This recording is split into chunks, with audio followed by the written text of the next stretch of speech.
Bucs-Panthers. Panthers favored by 6.5. Over under 55. Every Bucs game goes over because they can't stop anybody, and they score a lot, no matter who's the quarterback. Fitzmagic back in for the Bucs. Is this you like him? I was on Team Jameis, and that flamed out just massively. You're on Fitz. You're excited about this, I bet.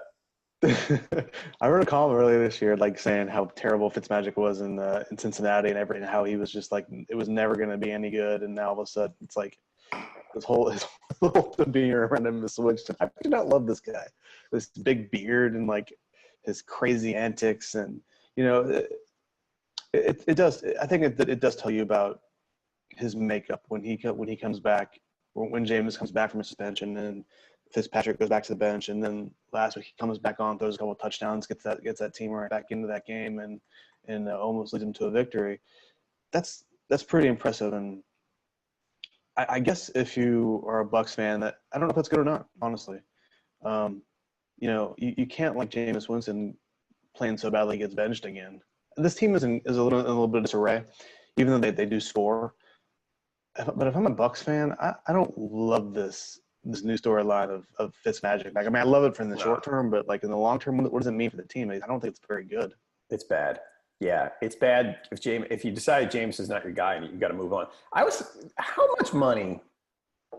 You wouldn't think that NFL teams would make rash decisions about one game, but on Sunday morning, Jameis Winston was a starting quarterback who, despite being turnover prone, was throwing for lots of yardage with a good offense, and was kind of rolling toward, because his contract, they're going to have to make a decision on his contract after this year, most likely, right? So he was rolling toward a big deal, like a $100 million contract. And now, after getting benched, throwing 4 picks, a couple of which were just ridiculous, he gets benched. He might get benched for the rest of the year. Who's paying big money to make him a starter now? Like, I think the Bucs might have been before that game, and now I feel like it's kind of a dramatic switch. Am I overreacting to that? I don't think it's a dramatic. I mean, he hasn't been very good for a lot of the year. Mm-hmm. I don't know with Winston, he's been up and down in his career, but I think if you're going to pay him so much money, you also have to look at his off-field antics, and that hasn't been very good. I mean, obviously, it's been terrible. Suspension this year, and he brings – I don't want to say brings shame to the team, but he's brought shame to himself a few times, and I think that's – if you want to make him the face of your franchise, that's a really tricky situation. Right. If he doesn't play well. I mean, if he's awesome, if he's Patrick Mahomes or he's not Brett Favre, if he's Tom Brady and he plays that way, then okay, you can excuse that a little bit. Roethlisberger. Well, right, that's a perfect example. Roethlisberger is a great example. So,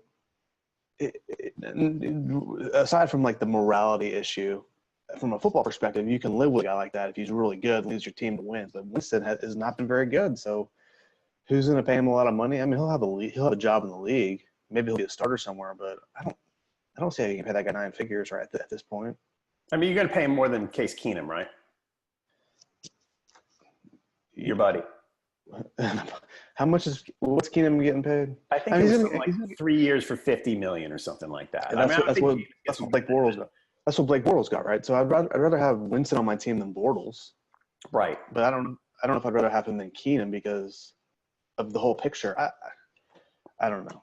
Right. Maybe Fitzpatrick I think will come back down to his self and not continue to do. I don't know. Who knows? I think Winston will get a chance probably to be back to the starter again this year at some point because I don't think Fitzpatrick can keep up these ridiculous numbers. Right. And we've already seen it once this year that he couldn't, and they give the job back to Winston. So I think Winston probably will get another chance this year.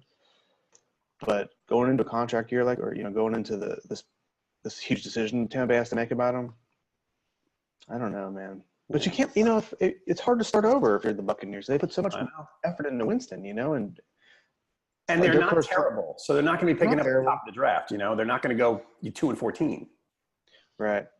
I don't know. If you're Dirk, though, you're coaching for your life too. I think it's the right decision for him and for the team this year, but in the future, I think it's a bad scene there. I'm wondering what mediocre quarterback's going to end up on the Giants. I'm torn, but I think Derek Carr is the leader in the clubhouse, but it might be Jameis Winston. Actually, no, I don't think the owners would go to Jameis Winston. They're not that. They're too conservative. Would you rather have Derek Carr lead your team or Jameis Winston at this point? As a football player, I'd rather have Jameis Winston by a lot. Okay. I still think Jameis is a salvageable football player. Like, you don't think Derek Carr is? Hmm? You don't think Derek Carr is? I don't know. I've never been a huge fan. Even that big year he had, I wasn't a huge fan. I think I'd rather have Derek Carr on my team, but all right. Well, I think, like I said, as a Giants fan, I might get one of those. So either would be better than Eli at this point. That's true.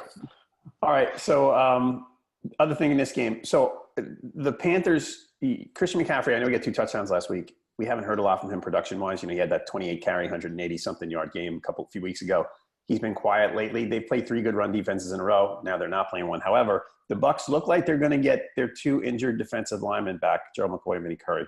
They've been practicing this week. They've been out for 2 or 3 weeks. So Panthers also 4-0 at home. They play 5 of their first 8 at home here after this. 5 of their first 7, 8, whatever it is. 7, actually. The over, by the way, I mentioned earlier, 7 of the Bucs' last 8 games have gone over. 4 of the Panthers' last 6 have gone over. The Panthers have had low over-under numbers because of the way they play. But anyway, this game, I don't know what's up with the Bucs. You've got the Bucs against the spread. I've got the Panthers against the spread. I'm not a big Bucs. I think Fitzmagic maybe runs out of luck again this week. But again, I'm not sure. I'm going to go with the Panthers. Yeah, I like the Bucs. Obviously, like you said, I like the Bucs against the spread. I think I'm sure I have Carolina. Yeah, Carolina straight up. I think I picked the Bucs at +7. Got it. I guess I really like the Bucs against the spread. Yeah, I think it's going to be I think the Carolina is a good team and they have a lot to play for. I think it'll be. I think it can be a close game because of Fitzpatrick. I just don't think they're going to get over that hump this week against Carolina, but especially with going to Carolina, because Carolina is really good at home. But this should be a pretty fun game to watch, I think. I think so too. 57% of the experts on PickWatch have the Panthers against the spread.